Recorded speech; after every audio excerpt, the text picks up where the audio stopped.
वो छोटी सी बहन थी जो अपने बड़े भाई के साथ रोजाना सोया करती थी।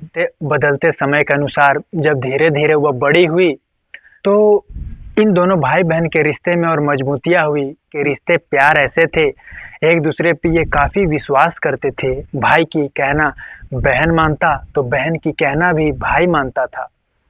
लेकिन बदलते समय के अनुसार, बदलते वक्त के अनुसार इस भाई ने उस बहन के साथ ही रिश्तों की शर्मसार करने की कोशिश की। मर्यादा की सारी हदें पार करते हुए उसने बहन के साथ एक दिन करने की कोशिश की, रेप।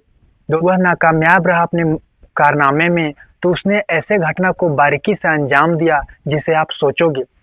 दोस्तों, इस घटना की क्या है कहानी, क्या है दास्तान। नमस्कार दोस्तों, मैं अंकित सिंह। आज की जो सच्ची घटना मैं आपको सुनाने जा रहा हूँ, जो कि उत्तर प्रदेश के बुलंद शहर की है। यह पूरा मामला सियान कोतवाली क्षेत्र का है। दोस्तों, यहाँ का रहने वाला एक ऐसा परिवार, आपको बता दूं, उस परिवार में दो भाई, दोनों की शादी हो चुकी है और बड़े भाई का एक बेटा जिसकी उम्र 21 साल के आसपास, नाम शुभम, और वहीं छोटे भाई का दो बेटियां जिनकी उम्र 8 साल, एक की उम्र 3 साल। यूं कहूँ, इस परिवार में कुल 8 से 10 सदस्य हैं जो कि रहा करते थे। और जो दोनों बड़े भाई हैं वह खेती किसानी है और वह खेती करके अपने परिवार को चलाया करते थे। यह परिवार ऐसे ही खुशियां से चल रही थी। जो बड़ा भाई का बेटा जो शुभम है वो पढ़ाई करता है, और छोटे भाई का भी दो बेटियां जिनकी जो अभी बहुत छोटी है वे भी पढ़ाई किया करते हैं। शुभम को, वहीं आपको बता दूं, उसको मोबाइल फ़ोन चलाने का बहुत शौक है। वह घर पे रहे चाहे कहीं बाहर रहे, वह ज़्यादातर समय मोबाइल फ़ोन पर ही बिताया करता था। और उस फ़ोन पर वह अलग अलग चीज़ें देखने का शौक, साथ ही मोबाइल चलाने का उसे शौक था। आपको बता दूं, बीतते समय के अनुसार वह दिन है 16 अगस्त 2023। हर रोज की तरह जो शुभम फ़ोन चला रहा होता है तो उसे एक गलत लिंक क्लिक हो जाती है। उस लिंक पर वह घुसता है जहां वह गंदी फिल्में देखता है। और जिसके बाद ये कुछ देर तक वह गलत फिल्में देखता है, और जिसके बाद आपको बता दूं, उसके दिमाग में ये गलत गलत ख्याल आने लगे। 16 अगस्त 2023 की रात है दोस्तों। रात के करीब 12 बजे घर के सभी परिवार के सदस्य सो रहे होते हैं। आपको बता दूं, शुभम, जिसके बाद चचेरी बहन जिसकी उम्र 8 साल, वह उसके कमरे में जाता है। आपको बता दूं, वह बहन के साथ ही रोजाना सोया करता था, और जो उसकी छोटी बहन थी वह अपने माता पिता के साथ सोया करती थी।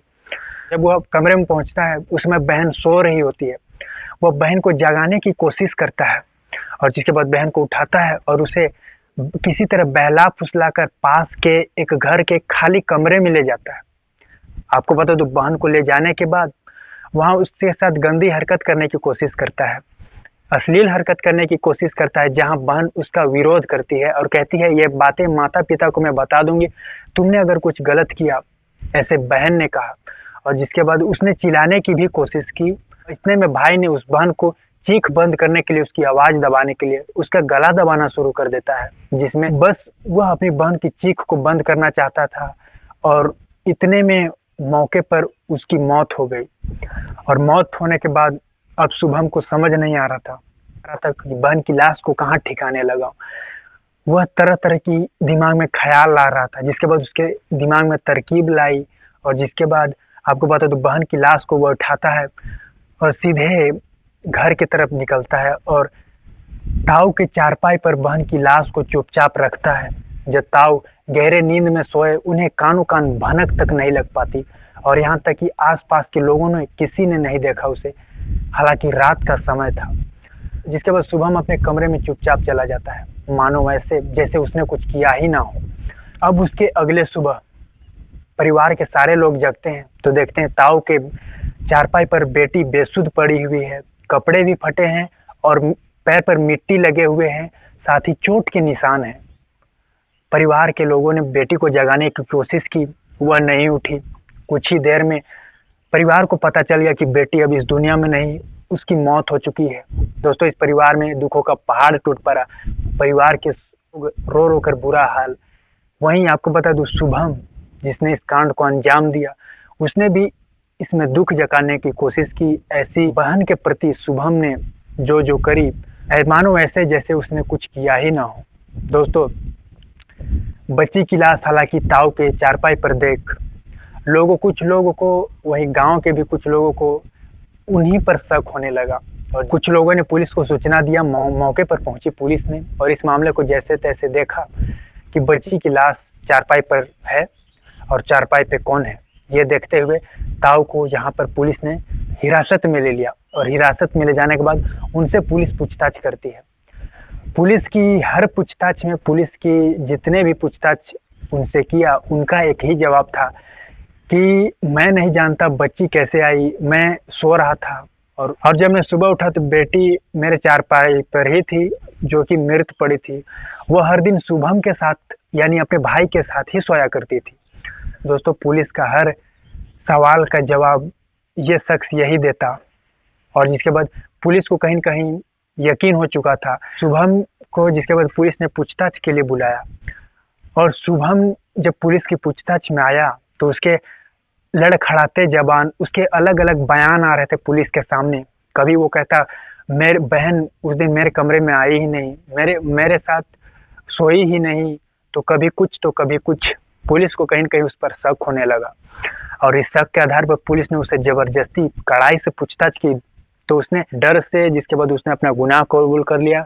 गुनाह कबूल करते हुए उसने कहा कि उसने बुधवार के दिन अश्लील फिल्में देखी थी, गंदी फिल्में देखी थी और जिसके बाद इसके दिमाग और मन में गलत ख्याल आने लगे और जिसके बाद बहन को बहला फुसला कर वह स्थानीय एक सुनसान जगह ले गया और जहाँ पर उसने गलत करने की और जिसके बाद वहाँ बहन के साथ दुष्कर्म करने की कोशिश की, उसमें वह नाकामयाब रहा तो हत्या कर दी और जिसके बाद उसने पुलिस को बताया कि बहन की हत्या के इल्ज़ाम लगाने के लिए उसने ताऊ के ही चारपाई पर उसे रख दिया ताकि सारे इल्ज़ाम उन पर आ जाए। दोस्तों, ये बयान सुनने के बाद पुलिस भी कहीं न कहीं थोड़ी देर के लिए शांत हो गई कि एक भाई ने अपनी बहन के साथ रेप और हत्या जैसी कांड को भी अंजाम दे सकता है। और इस घटना की जैसे ही गांव में भनक लगी, आग की तरह पूरी फैल गई और लोग सोचने पे मजबूर थे दोस्तों कि कोई भाई अपनी बहन के साथ ऐसे घिनौना कांड कैसे कर सकता है। और ये 21 वर्षीय भाई पर 8 साल की चचेरी बहन के साथ रेप और हत्या के मामले में मुकदमा दर्ज किया गया। उस पर पोक्सो एक्ट के अलावा विभिन्न धाराओं में केस दर्ज कर जहां से उसे जेल भेज दिया गया था। दोस्तों, ये दिल को दहला कर रख देने वाला मामला यूपी के बुलंदशहर का है जो कि 16 अगस्त 2023 की बताई जाती है। आप इस घटना को किस तरह देखते हैं दोस्तों? समाज में आए दिन अलग अलग घटनाएं सामने आ जाया करती है। दोस्तों, अभी के लिए इतना है। अगले वीडियो पे नए सच्ची घटना के साथ मुलाकात होगी। जय हिंद, जय भारत।